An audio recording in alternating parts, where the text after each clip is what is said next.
Wrestling fans around the corner and around the world, I'm the Big Fat Well. And I'm the rocker, Marty Jannetty. And in about 10 seconds, we'll be talking about 90s wrestling straight out of Melrose. It's going to be a rockin'...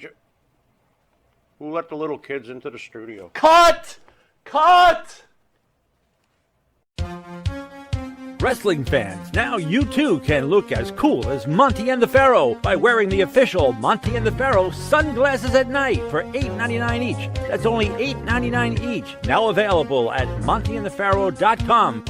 We know what you're thinking. Did they fire off 6 fascinating points of interest or only 5? Well, to tell you the truth, in all the excitement of watching and listening to Long Island's #1 wrestling podcast, I've actually forgotten myself. But being this is the Monty and the Pharaoh from Indie Music Studios in Ronkonkoma, and the fact that they were talking to yet another champion wrestling star, one of the most powerful and talented performers from the wrestling franchise, and not to forget well-informed and provocative interview questions asked and answered. It was such an interesting and entertaining hour, the questions nearly blew your head clean off. Now you've got to ask yourself a question. Do I feel lucky?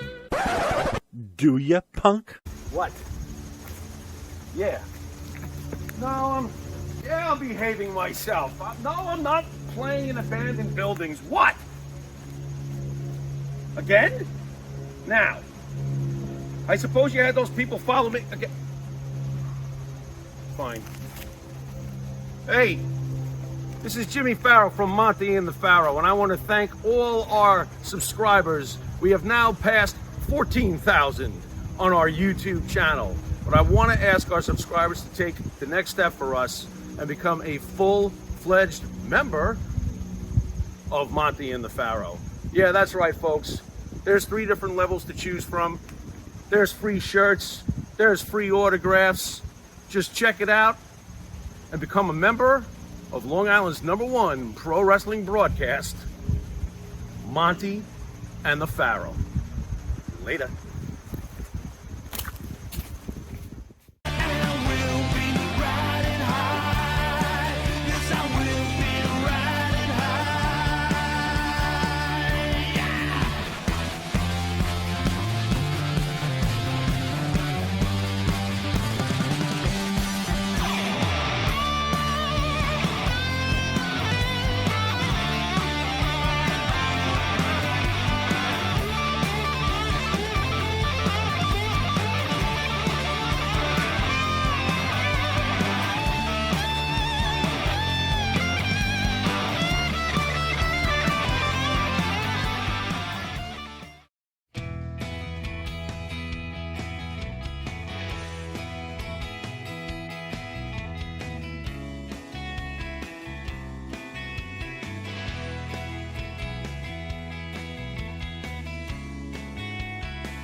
Fake news. Boston wrestling is fake news.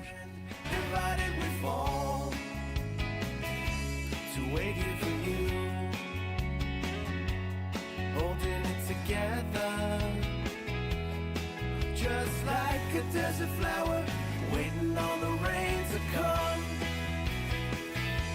And all I know is annualized confusion.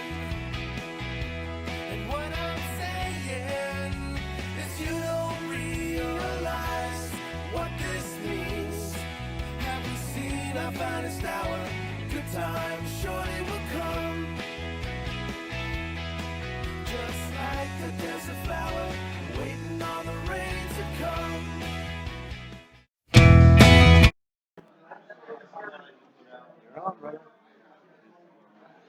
Hello, this is WWE Hall of Famer Mr. USA Tony Atlas. And once again, I'm here to tell y'all a little bit about being a wrestler back in the olden Why don't days. you tell them where we are, brother? We're out Right of noise. now, and right now, loud in Larry, here. you notice a lot of talking. Larry just reminded me where I'm at. Sometimes I forget where the hell I'm at. But right now, we're at the celebration, the first Comic-Con done at the Ramada Inn here in Lewiston, Maine, right here on Pleasant Street. We got people from Marvel Comics and DC Comics all here selling their merchandise. I just got through selling a couple of merchandise, so this is the first Comic-Con that they did here at Celebration, right here in Lewiston, Maine, at the Ramada Inn. You know, I was talking earlier in some earlier shows.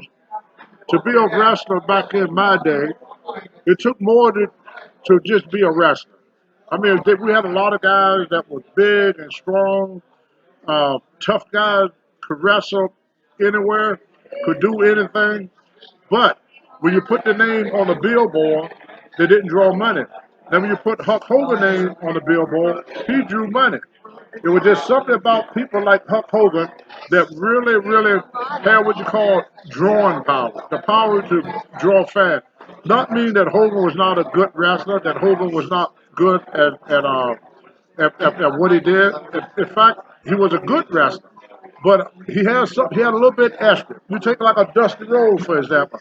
Dusty Rhodes didn't do no drop kicks. Dusty Rhodes didn't do no head scissors. Didn't jump off the top rope. But Dusty Rhodes could draw more people to an arena than what a Rey Mysterio of the day do. And Rey could do everything in the world, but he didn't have the drawing power or the charisma that a Dusty Rhodes had, or like what I was saying earlier, like what a Hulk Hogan would particularly have. And one of the things that about wrestling that made it that way, everybody had a different character. I mean, you know, you must have heard me say this 1,001 times. We was crazy as hell. Well, I want to take that back. We were not crazy as hell. We are crazy as hell. There were things that I did that I knew was crazy, and for some odd reason, I ain't stopped yet, Larry.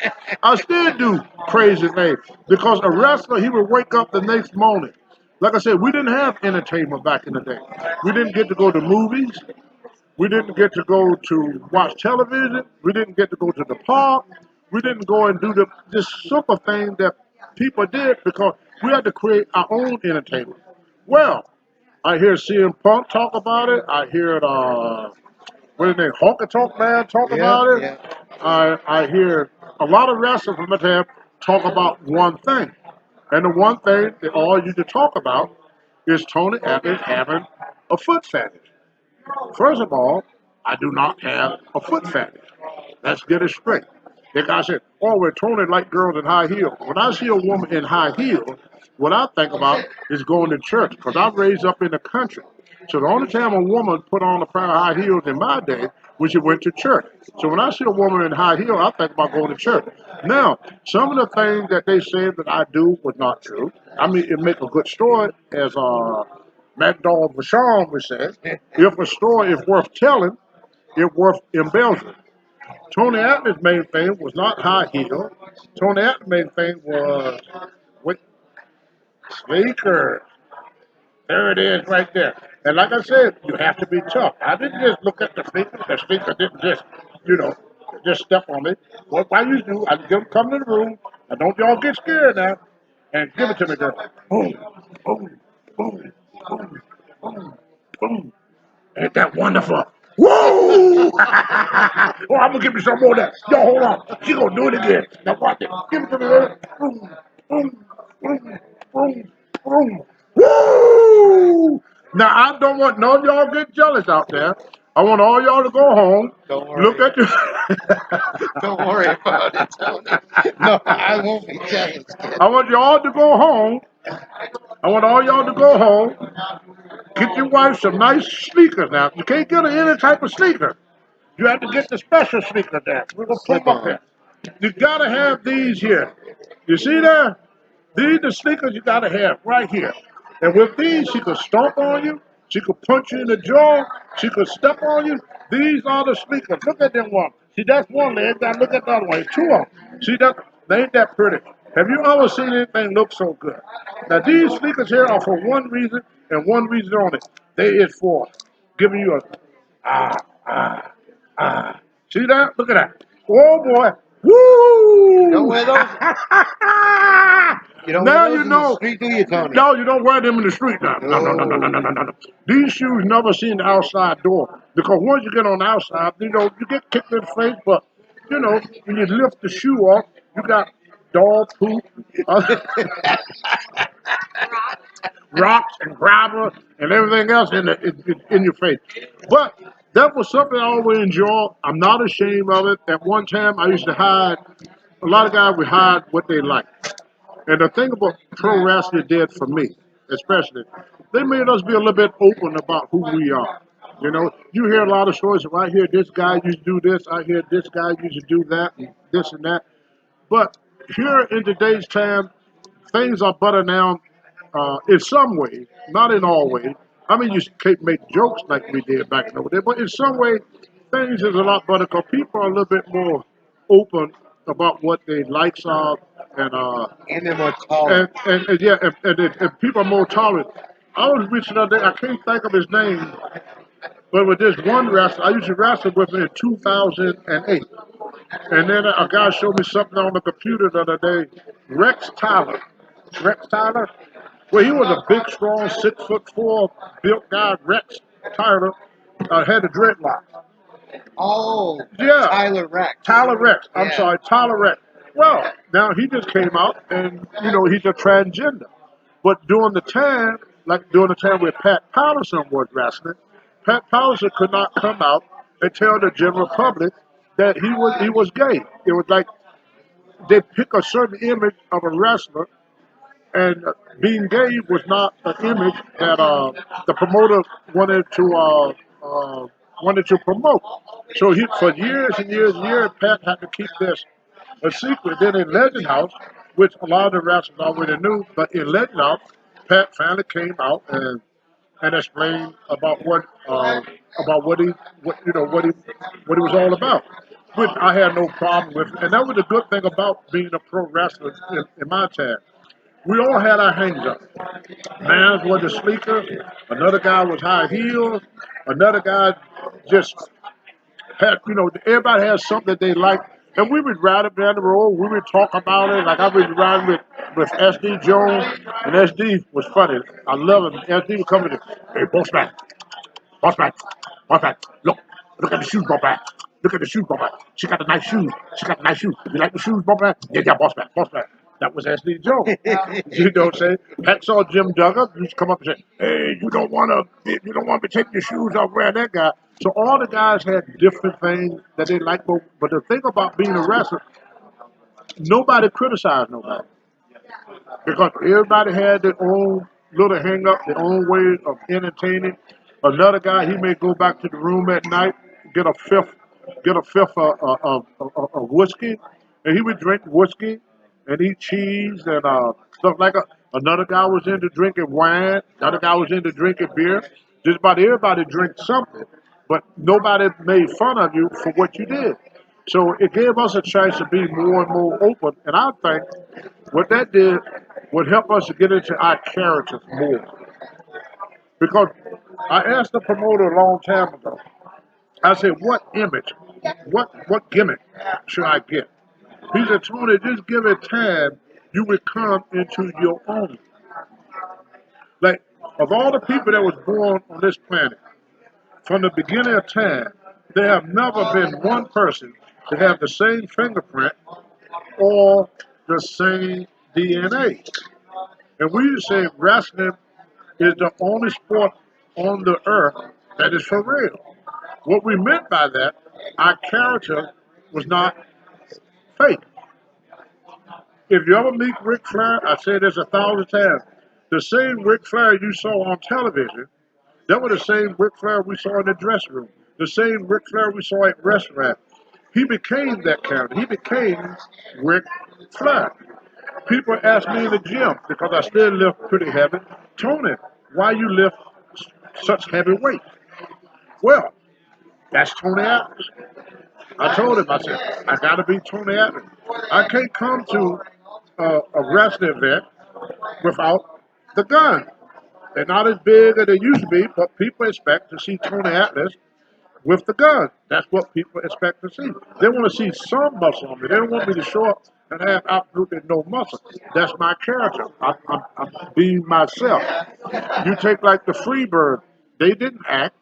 Andre the Giant was his character. Andre did not fake who he was. The Muda, that was her. She didn't fake who she was.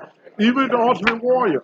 If you met the Ultimate Warrior in wrestling, if you met the Ultimate Warrior out of wrestling, he was the same person. He was the same person that you saw in the arena. Nothing changed about these guys. Today, what have changed is that you have the wrestler, but they are not able to be themselves. You have a writer that they would call, and they would write the script of how they want you to be. They would tell you how to wrestle, they tell you how to talk. And when I got with Marty and the Pharaoh, I said, Marty, what I like to do is do the interview, do a talk show the way we did it when wrestling was wrestling. The promoter would come out and say, Tony, I want you to do a 30-minute promo. You're going to wrestle Hillbilly Larry Huntley. And that's all he would tell me. Then I had to get out there and just cut a promo. You know, just right off the top of my head. There was no paper, no script, no nothing. I had to just do this 30-minute promo. So I would come out and, Larry Huntley, you let me tell you something. I wrestle all over the United States. I wrestle all over the world. And let me tell you something, brother. You're a tough guy. You won a lot of matches. You defeated a lot of great wrestlers. But when I get you in Madison Square Garden on the 30th of this month, I'm going to give you the wrestling lesson of your life. Boom. That was it. The promoter would say, oh, great, put it in the can. And that's how we used to do our interview. Now, if I should go back to WWE, they give me a piece of paper. They say, Tony, this is what I want you to say. Then I would get in the ring. They would say, Tony, this is not what I want you to do. In my day, they said, Tony, you're going to wrestle against The Undertaker. We want 15 minutes out of it. And Undertaker is going to go over. Going over means he's going to win. I said, okay. So me and Undertaker, we don't have a word between us. He's in one dressing room, I'm in the other dressing room. So it's impossible for us to communicate with each other. We can't communicate with each other. So what we have to do is, when we get in the ring, we did what you call ad lib. You do it as you go. But it was 3 people involved. I wouldn't say people. It was the 2 wrestlers and the audience. And what we did back in the old days, we tried to get the audience to participate, become part of the match. That's why we did old tricks like a guy would pull my hair. Well, not now he won't pull my hair. He would pull my beard now. But back then, when I had hair, a guy would pull my hair. I would get up, say, referee, this guy pulled my hair. And then he'd pull my hair again. I would come up and I would draw back. But before I punch him, I would turn to the people and say, should I hit him? The people would say, if I get a third of the people go, yeah, hit him. So I wouldn't hit him. Only a third want me to do it. So then he pulled me down again. I get up again. Should I hit him? Then I got half of the people say, yeah, hit him. So I go back down again. The third time I come up, for some reason, everything worked good on 3. I would say, should I hit him? Almost the whole audience would say, hit him, hit him. Then I nail it. By doing that, we got to cheer every time because I involved the people in the match. You know, we should get the people involved, like the bad guy would come out, like George Two-Turn Harris. He would come out, and the place is so quiet, you can hear a rat piss on cotton. I mean, this quiet, almost like being in church. Oh, George Harris would go over to the ring, go to Oh, shut up out there. Ain't nobody saying nothing. He was hollering, shut up out there. But as soon as he said, shut up out there, the whole place, because he's a bad guy, they wasn't going to listen to him. So they started cheering. Just because he told them to shut up, they started talking. So wrestlers knew the ways of getting the people involved in the match. And that's what made wrestling so much different than what it is now, because it took the involvement of the fan. We just didn't go out there and just did our own thing and didn't think about how the fan felt about it. So you had to work, in my day, you had to work with the people, you know. And some of the guys sometimes didn't learn how to do that. And he was a guy that really didn't draw a lot of money. Like what Hulk Hogan would do when he get ready, he feel the people want to cheer for him, he would just walk over. The first guy I see doing it was Dusty Rhodes. The first guy I saw done this, what I'm going to show you now, was Dusty Rhodes. Dusty Rhodes would put his hand like this, go to this crowd, and go to this crowd. And every time we do that, these people would cheer, these people would cheer. And then he would do both ends, and the whole place would cheer. Now once you get all the people to cheer like that, what Dusty would do, that's when he would do his thing. But now he got the people involved. You got the people behind it.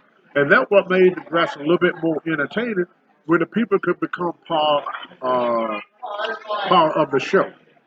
And today, everything, like I said, is done by writers. They go to college, they get a degree in different creative writing and stuff. And then they would come to me. They won't talk to me about anything. So my character would never get to be involved in the match now, you know. So a lot of guys, they have different ways of getting themselves over with the people. One of the hardest gimmicks in pro wrestling to do, probably right now today, was wearing a mask. Because if somebody got an armbar on me, I could sell it with my face. My facial expression, like I can show the people I'm in pain through my facial expression. Now, if you wear a mask, a guy is doing your arm, you don't have the facial expression. That's been eliminated. So wrestlers that wear a mask, they have to sell with their body. One of the best in my day was a wrestler called Mr. Wrestling #2. Used to wrestle at Rubberman Johnny Walker.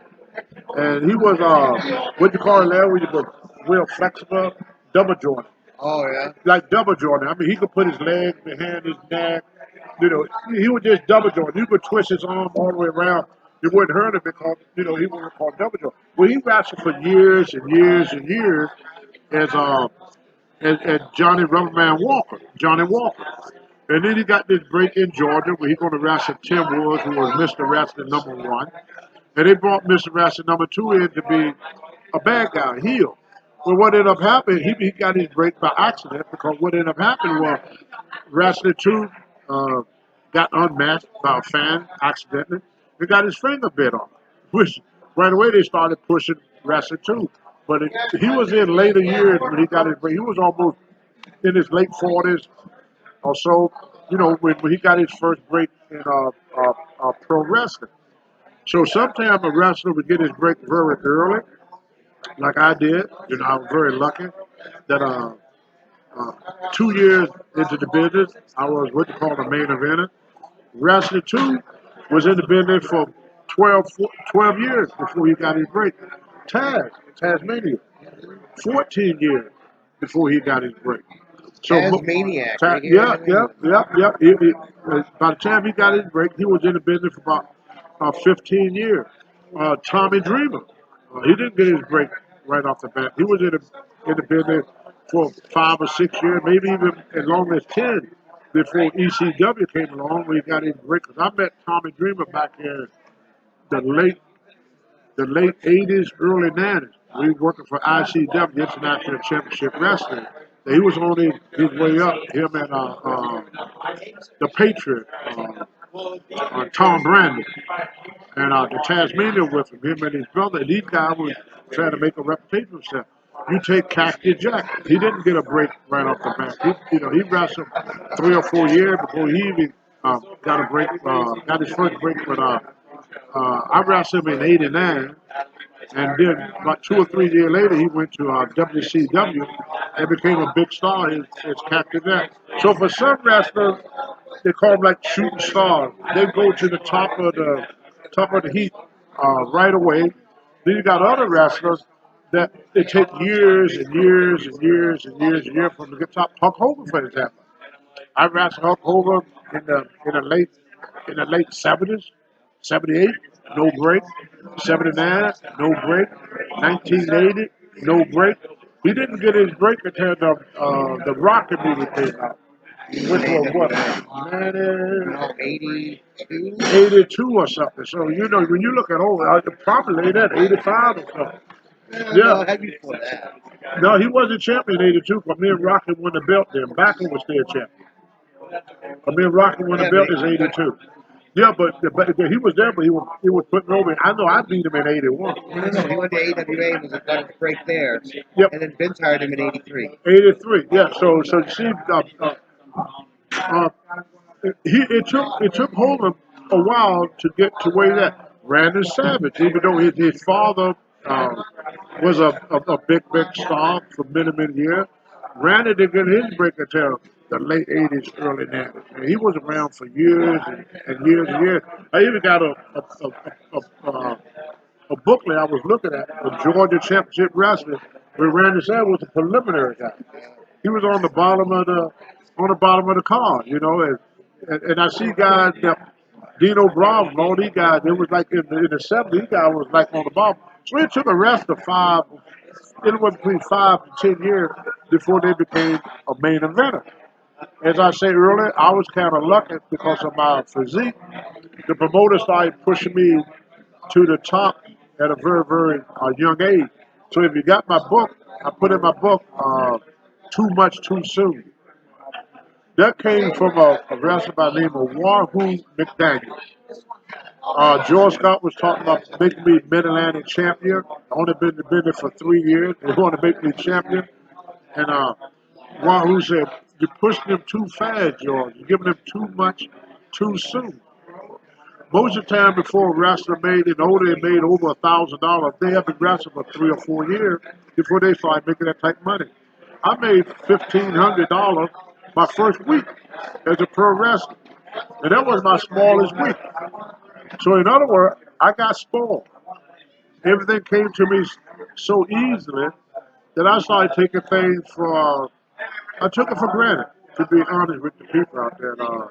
I didn't appreciate it because it just came too quickly. I mean, 2 years in the business, by 1976, 77, I was a main eventer. And I worked main event everywhere I went. I walk into Texas, I'm a main eventer. California, main eventer. AWA, main eventer. NWA, main eventer. WWF, main eventer. Everywhere I went, it was always, I was always, top of the card.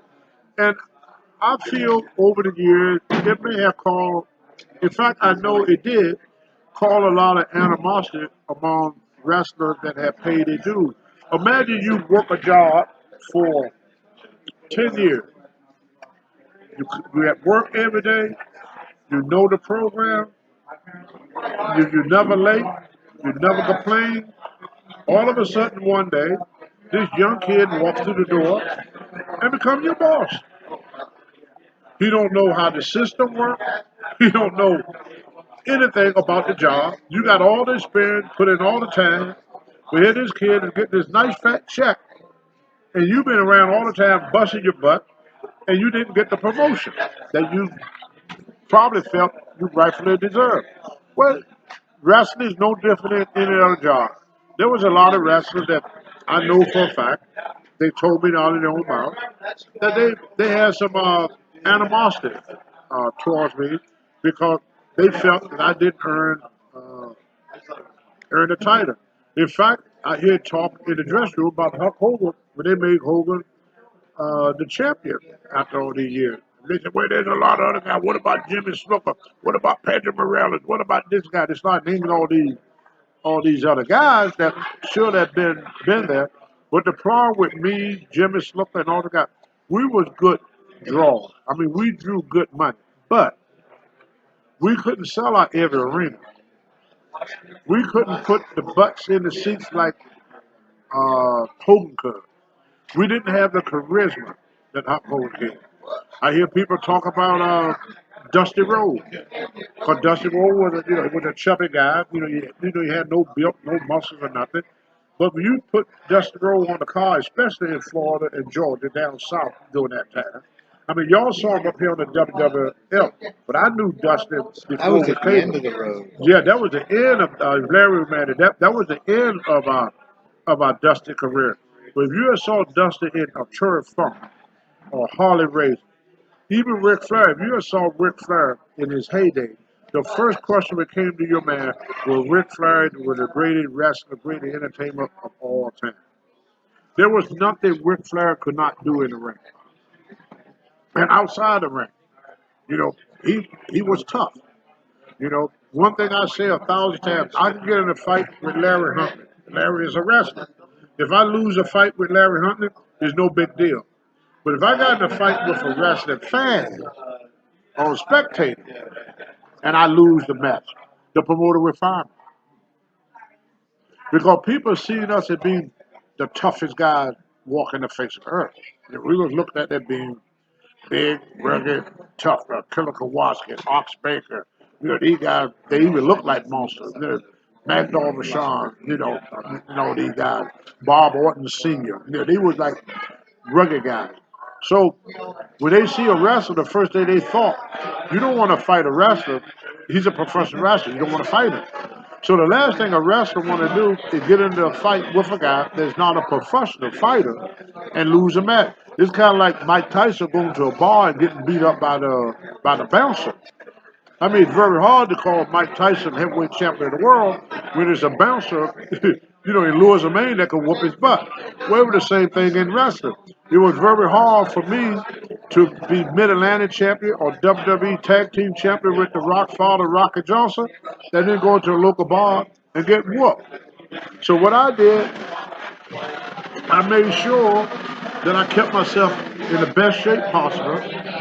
I made sure that there was nobody stronger than me. And what I used to do to make sure that my strength was more than other people's strength, what I would do is I would compete against other athletes. So when most wrestlers would go to the gym and work out, I would go to the gym and work out, but then I would look on, they used to put these flyers up on the wall. So I look on the wall and I would see, oh, they're going to have the New York Powerlifting Championship. I'm going to go to that. See, I never trained for a contest. Never trained for a contest. I stayed in shape year round. I was like an early version of Tom Brady. Brady is the way Brady is, because Brady never let Tom Brady get out of shape. In the off season, Tom Brady works out. A lot of athletes they would take the off season off and just relax, and then they come when they get close to season, they would work to get back into shape. A lot of bodybuilders would let themselves get out of shape, not totally out of shape, but then when it come contact, they would get in shape for it. A lot of powerlifters they started training for contact. Me, I would go into town on a Friday. The poster be up on the wall. There's a contest Saturday. I would sign up that Friday to compete the next day. Because every day I went to the gym, every Monday and every Thursday I did bench pressing. And I would take 500 pounds. And I would try to get as many reps as I can. The most I ever did, I used to do 500 for 5 reps. Then I would rest for 2 minutes, do it for another 5 reps. And I would try to get 25 reps with 500 pounds. Now I started moving up later in my career where I would go up to 550 and get 3 to 4 reps with 550. When I was able to get 5 reps with 550, that's when I started going to the contest. But I knew as long as I was able to do 500 pounds for reps, I could win most any powerlifting meet I went to. Back in them days, if you bench press 500 pounds, that was a lot of weight because they didn't have shirts. Now you see they got the lifting shirt.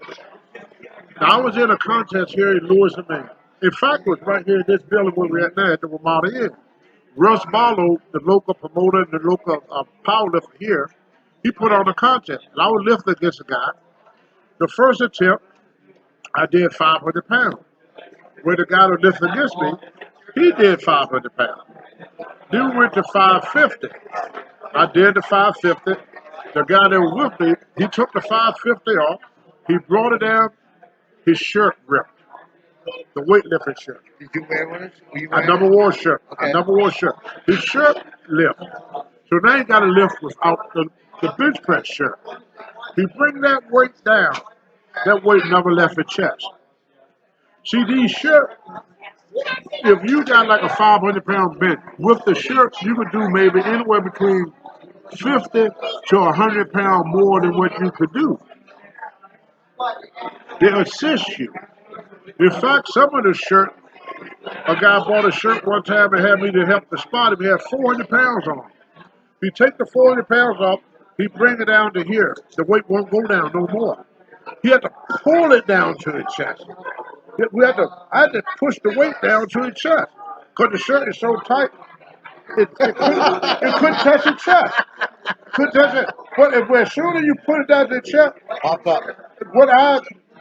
from here to here, you're not lifting. This is how much you're not lifting. So you got a shirt on, this is all the lifting you got to do. That's the lift. The shirt is doing the rest. Then they came up with a squat suit. Whereas the lower you go, the tighter the suit gets, we give you a resistance to come up out of that pocket. I never used none of that. I used to lift in a tank top, so I did all my benching raw. Now, I probably could have did over 700 pounds if I used a shirt. But I always felt if you use a shirt, you didn't lift that. Not all of it. You take guys, Ted Arcidi, they did 700 pounds. But I work out with Ted Arcidi. His maximum bench without a shirt was a little bit over 600. But with that shirt, he could do 100 pounds more with that shirt. I always felt that was cheating. Guys used to wrap the knees and wrap the elbows. And we used to call all that stuff. We call all that stuff cheating. We said that person is cheating. Because you're using it using a system. So that's how come I was able to compete in both wrestling, bodybuilding, and powerlifting all at the same time. At the beginning, around September, the beginning of the year, I would go into a powerlifting contest because then I would bulk up to put on the side. And then when I feel myself getting too bulky, I look for a bodybuilding contest to go to, and I would go on a 6-week diet. And for 6 weeks before the contest, all I would eat is meat, veggies, and fruit. No pasta, no rice, no. If it wasn't green, I wouldn't eat it. I ate salads, I ate collard greens, I ate kale, green beans, cabbage, carrot.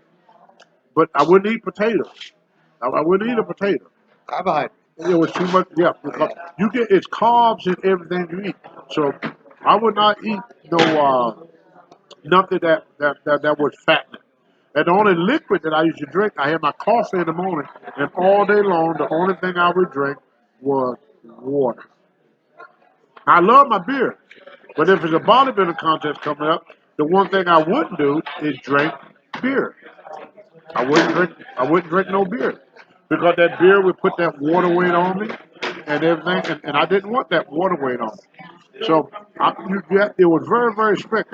Now, after the contest was over with, believe it or not, what I had after every bodybuilding contest, A bottle of beer? no, No, what'd you have? banana split. That was my reward. When I won the Mr. USA contest, went out to this diner, and we had banana split. And that's what we used to get all the time when we wanted to bulk up. Because you start craving it. You have a craving for all this stuff. That's why even now, I don't know if they still do it, but a lot of the bodybuilders, they would have what you call uh, a junk food day. You know, a day of nothing but junk food. So we would go out, we go to McDonald's, we go to Burger King, we go everywhere we get everything that is fat.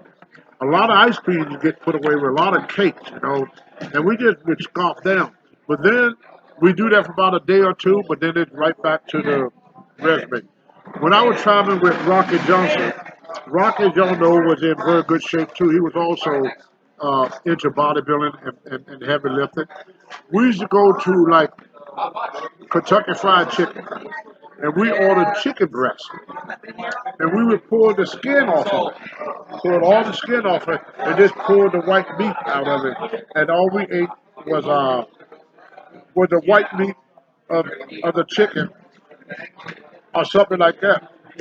Alvin Husky, he would get a dozen of eggs and boil them, a dozen of boiled eggs, pure around his bag, and ounce. And he would take the egg, open it up, take the yolk out, throw the yolk away, and just eat the white part of the egg. Then another thing we did was ate the tuna fish. We buy that tuna fish that in water, you know, not in the oil and not in no salt nothing. We take that tuna fish and we eat that tuna fish straight out the can. So it was either meat. I used to have a steak every morning. Every morning I used to have my T-bone steak. Then I would have my egg whites and T-bone steak. That was my breakfast. And then I make myself a big bowl of fruit.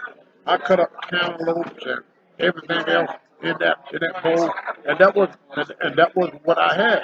And then for lunch we would have tuna fish, uh, chicken, and a salad. For dinner, it was pretty much the same thing, chicken or turkey. I usually like turkey at the end of the day because with turkey, uh, for some reason you get sleepy with turkey. It's something in turkey that makes you sleepy. I can't think of the name of it right now, but if you ever notice after Thanksgiving dinner you feel like going to sleep, turkey will make you sleepy. So I try not to eat turkey during the day because it make you sleepy. But our diet was very important. You know what you put into the body is going to show how the body looks. Now Arnold Schwarzenegger, he would go to the butcher. He'd go to the butcher, and he would buy steaks and have him to grind the steaks up. And he made his own hamburger. So, and that's what Arnold used to do. I worked out with Charles Glass, Mike Christian. I never trained with Arnold Schwarzenegger, but what happened was I trained at Gold's Gym. Well, for y'all that don't know nothing about it, the Gold Gym started with a guy called Joe Gold. Joe Gold started Gold Gym. Well, when he sat over to Pete Gronkowski, the deal was that he could not open another gym up using the name Gold. So Joe Gold started World Gym. And so Arnold went to World Gym when he worked out on time. He would come by, Gold, say hi to everybody, you know, make jokes and everything. He was a good-natured guy, very good-natured guy. He loved to laugh at jokes. So he was kind of like Muhammad Ali. You know, Ali liked to joke a lot and make jokes. You know, make people laugh.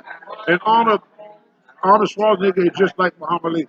They love to make people happy. So he would do anything to bring a smile on your face or to make you happy. And I learned a lot from these guys over the years. I just wish that a lot of stuff that I learned earlier in my career. Like I always had a hard time developing my calves. So I asked Arnold one time, how did he develop his calf? He just told me, if you notice, your calf push up all day long. They push up. They do concentric movement. When you push it, that's concentric. When the weights are coming for you, that's eccentric, negative. He said, try doing negative. So you go up on your calf, you hold it for 2 seconds. You take 6 to 8 seconds coming down. So you come up at any speed you want, but you come down slow. Well, my calves within a year went from 16.5 inches to 18 inches around. Which for my height, that was still a small calf. But I had like 30-inch thighs that time. had a 32-inch waist, a 60-inch chest, and 23.5-inch arm. And then when Woodbridge came into bodybuilding, the guy was Frank Zane. Frank Zane was his name. He brought what you call symmetry into bodybuilding. See, before Mike Wing, they would judge you on each body part. So they'd come out and they would judge you on best chest. Then they would judge you on best back. So everybody come out and do chest poses. Then they say, okay, they write down who got the best chest. Then everybody would do a back pose. Then they write down who got the best back. Then they had the best arm. In fact, superstar Billy Graham in the Mr. America contest, he won best arm in the Mr. America. And then they would do best legs. Then they would do most muscular. Most muscular. But not trying to blow my own horn. In every contest I entered, I won best arm, best chest, best back, and most muscular. So I won 4 divisions. So the only thing left was best legs and best abs. I had a contest.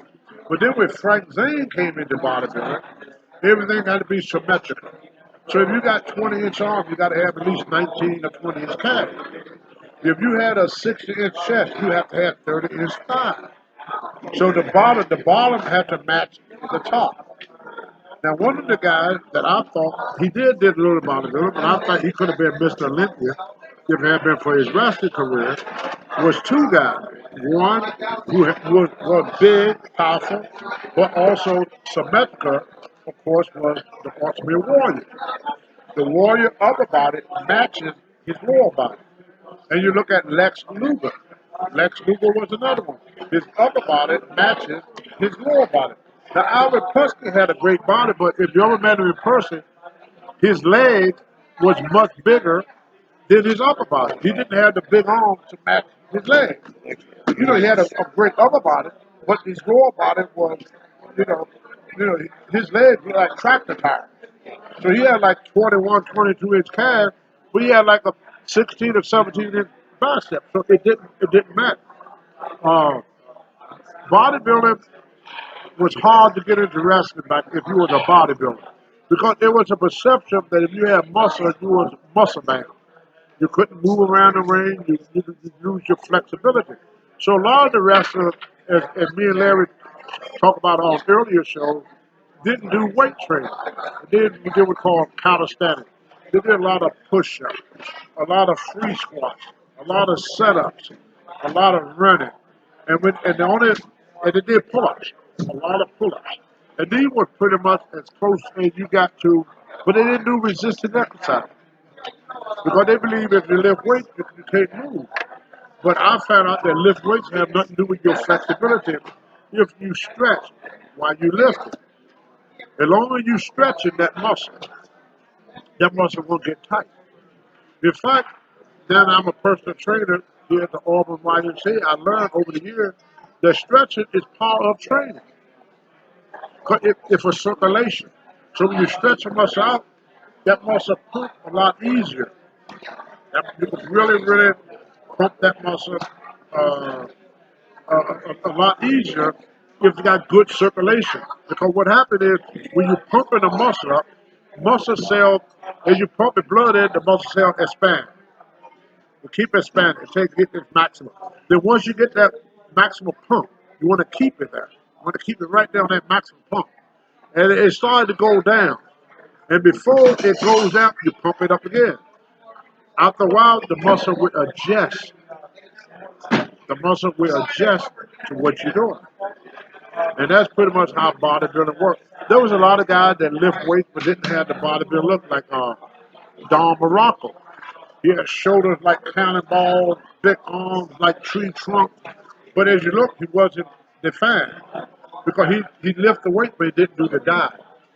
Then you have wrestlers that did steroids that never gained muscle, like Roddy Piper. He did the steroids, but he never got no muscle. Jake did a little steroid, but it never got the muscle to go with it. Because I don't care what you take, protein powder, steroid, whatever you take, if you still have to do the work. You still have to do the work. What the steroids did was, if you're able to work out for 1 hour without getting tired, the steroid helped you to work out 2 hours without getting tired. So you're able to put in more work by using the steroid. And that was the difference. Which I'm not recommending anybody to do steroids. Back in my day, steroids were a lot safer. The reason they were safer, we didn't get them from some guy in a sitting in the locker room or sitting in the gym. We got ours from a doctor. You know, doctor would check you, tell you what you should take, what you shouldn't take. They do your blood pressure. So you had to go through a checkup first before they would prescribe anything of that nature to you. The best way to build up is to do it naturally. Because the same thing it takes to get something, it takes the same thing to keep it. So if you use steroids to get big, as soon as you stop taking them steroids, everything you built will disappear within a couple of months. See, I didn't use steroids to develop. I use steroids for competition only. Now you're going to stay on the steroid for 1 month, but it takes a month for it to leave your system. So if I took steroid at the beginning of September, then and I stopped at the beginning of October, the whole month of October is still in my system. So even though I'm not taking the pill, I'm still on the juice. Now, if the steroids are in your body for 2 months, if they're in your system for 2 months, you have to lay off 4 months, 4 months, and to give your natural hormones to kick back in. So the way I did it was 2 months on, 4 months off, 2 months on, 4 months off. So I only took it 2 months out of a year. 4 months out of the year. No, 2 months out of a year. It stays in your system 1 month. I get Only you. took the I pill get 2 months out of a year. Okay. Because the sucker month, it stays in your system I get 30 days after you start taking it. It takes 30 days for your body to clear out. So even though you took it for 1 month, you are on the juice for 2, even though you only took it for 1 month. So I want to take it 2 months out of a year. So for 10 months out of a year, Tony wasn't taking nothing. But I was on for 4 months, even though I only took it for 2 months. Because it stays in your system a month after you start. Now you have to lay off twice the amount of time that you was on. So if you're in your system for 2 months, you have to let your system stay clean for 4 months. That way you don't have any kidney problems. You don't have any. Well, they call it steroid for a reason. You know what I'm trying to say? Because your testicles will shrink, and because they're not producing. Your body only produces what it needs. So if your body don't need something, it won't produce it. You see? So that's why now, in my later years as a senior citizen, I still got a little something going on here. Now, if I used the steroids to build up, I wouldn't be able to maintain what I got. I stopped using the steroids in 1988. So how many years is that I've been off? 88. I stopped in 90 88. would be 30, so 33 years. 33 years ago. I've been clean for 33 years before using the steroid. And the good thing about it, in the 90s, the early 90s, I set the main bench press record at 575, drug free. I did a lot of 500-pound benches, drug free. So everything from 1988 up until today was all drug free. And I feel good. I don't have any kidney problems, any heart problems, or any of that stuff. I mean, I don't look like I did, back in the day or nothing. But right now, I can walk in the gym. I can bench press over 300 pounds right now today. My arms measure not no 23, but they're over 20 inches. My body weight, I'm 265, 275 pounds. I work out 4 days a week. So I don't miss it. But one of the things that kept me going for so many years were you fans. And when I go to the arena or something, and the fan look at me and say, "Oh, Tony, you look great. You keep yourself in great shape." A lot of times, I don't want to go to the gym. But then I would meet one wrestling fan. They would tell me a story about watching me wrestle Hulk Hogan or King Kong Bundy or wrestle with Jimmy Snooker or Rocket Soul Man Johnson. Then that say, Tony, you have to stay in shape, if not for you, for your fans. This picture up there, we were taken in 2006. That's 2006. So this is 15 years. 15 years ago. And 15 years later, Looking pretty good, my brother. just 15 years later, nothing changed. Got a little bit more grayer, a little bit more uglier, I think my look comes from getting kicked in the face there.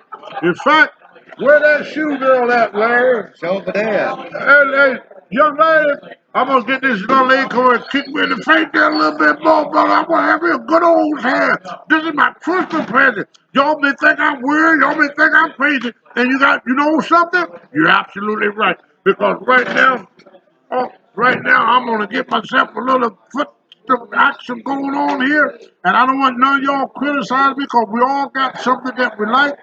You may like something that I don't like, and I may like something that you don't like, or vice versa. But you know what Tony Adams like? CM Punk, all you guys always talk about my shoe fatty. This is the deal, baby. Look at that. Ain't that nice? This is going home, and what? Give it to me, girl. Boom, boom, boom, boom, boom, boom, boom. Ow! Larry, what do you think about it? Look at old Larry. He ain't seen nothing like it. See, that's what Larry need. Larry need a woman to throw him on the ground and stomp him in his face. He need a good face stomping. Every man out there, if you don't let your wife stomp you in the face, you weird. But I want to thank all you guys. And Monty, thank you for giving me this great show. We still got 8 minutes, Tony. We got 8 minutes left, but I want to tell y'all a story about Andre the Giant. I don't know if I told this story or not, but I just want to tell it anyway. Andre, when you talk about strength, just strength. I've never met anybody that strong. I mean, Mark Henry is the second strongest person I ever met. The second. Andre is the first. Andre didn't go to the gym. He didn't work out. He just was so big, so powerful, so strong. I seen Bill Eaton at 275 pounds jump over the top rope. Andre catch him in the air, just like this. Just like this. Take him just like this. Throw him back in the ring. Oh my God. Holy shit. Catch him. He come over the top rope. Andre reach up and catch him. Bring him back like this. Throw him back in the ring. I see the guy scrape Andre's car. Andre get out of the car. The guy was stupid enough to pull over. Andre turned his car over. I seen Andre sitting in a Chinese restaurant. A guy keep messing with Andre. Andre eating his food. Not now, boss. Not now, boss. The guy keep messing with Andre. Hey, you don't look that tough. Andre do this, like you swatting a fly. Bam! Backhand the guy. Knocked him out. You ask anybody in the wrestling world who was the toughest wrestler the world ever saw. It was Andre the Giant. Now, there was a story going around about Andre being afraid of Bad News Brown. Bad News Brown was like into martial arts and all that stuff. Well, this is in Japan, and Andre wouldn't come off the elevator to fight him. So I asked Andre later why y'all, why didn't he fight the guy? Andre said, I do not want to go to jail in Japan. I do not want to go to jail in Japan. We live in the greatest country in the world. The greatest country in the world. When you're in another country, like for example, Bruiser Brody. If Bruiser Brody had got stabbed to death in Texas, the outcome would have been totally different. But in Puerto Rico, it's not the same as in America. Even though they say they're part of America, it's not the same. Japan is not the same as America. Not even Canada is the same as America. In fact, Canada, I believe, is a little bit stricter. Yeah. Yeah, they're a little bit stricter. We were with, I was riding with Matt Hardy. Jeff Hardy. Matt and Jeff Hardy. And Matt got stopped for speeding in Canada. They took his license. So he was out of not from Canada. So what they do, they take your license. Now this guy's in Canada with a rental car, and he can't drive it. So you have to ride with our guy. We have to give him a ride. They didn't even take your license right on the spot. So there's a lot of stuff that we do here that you can't do it. Like for example, you can come to America on a visa. On a visa to come to America. And let's say the visa say you can stay here for 2 months. Where 3 months go by, nobody say nothing. 4 months go by, nobody say nothing. 5 months go by, nobody say nothing. A year could go by, 5 years go by, 10 years go by. Nobody coming to check on you. I was in Japan, and I stayed 1 day too long. They come looking for me. They come looking for you the next day, brother. Everybody don't have no illegal in these countries because the laws there, we got good laws here, but I don't think we enforce them. Oh, yeah. And I don't think you America really want them to really enforce these laws. They got laws on the book, but our government is a lot lenient. A lot lenient. Like in Russia, they always talk about police brutality and stuff like that. Man, in Russia, they would beat the crap out of you, throw you in the back seat of the car, and you can't say nothing. I've been to countries like that where they would just drag your butt out. I was in Cairo, Egypt, and all the wrestlers would go to Egypt. The promoter would keep the passport. They do that so the wrestler can't separate in Cairo, Egypt. Well, I went shopping, and we'll come back, they have roadblocks, just random roadblocks. There don't have to be no reason. They just do roadblocks. So they stopped. I don't have my passport. The first thing they did, put a gun to my head, tell me to get on the ground. I laid on the ground, and the other guy that was taking us around, he had to go all the way to the hotel, get my passport, come all the way back to prove who I was. Otherwise, they weren't going to let me go. Wow. In Japan, when I lost my passport, I had to, I got my passport. They want to give me my passport the day before you leave it, So I got it the day before, but I'm leaving the next day. But they held me up. I couldn't get on the plane. They had to check all that out. Yeah. You see what I'm saying? Here, hey, you got your passport? Go ahead. So we get away with we got a lot more freedom than what we think. I always look back about what if Tony Atlas was born somewhere other than America? Grown up in a one shack in the freaking hills of the Allegheny Mountains, with come from a poor background, and to make it to WWE Hall of Fame. I believe, I could be wrong, that only happened in America.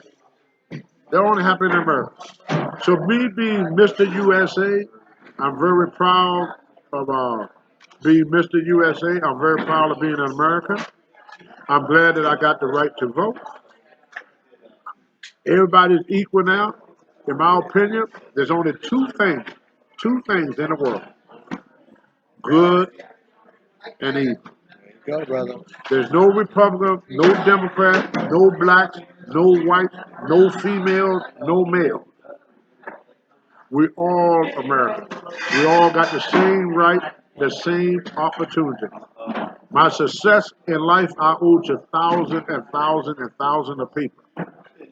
My failure in life I owe only to myself. One final thing before we leave. Once again, thanks for having us at Celebrations. There's Tony and his best friend there. Thanks again for having us here at the Ramada Inn. It was a great time. Thank you to everybody that showed up, said hi along the way. This is my friend Tony. Cool. Master Clucci. Coochie. There you go. Everybody have a great day. We'll see you at the matches when wrestling was real.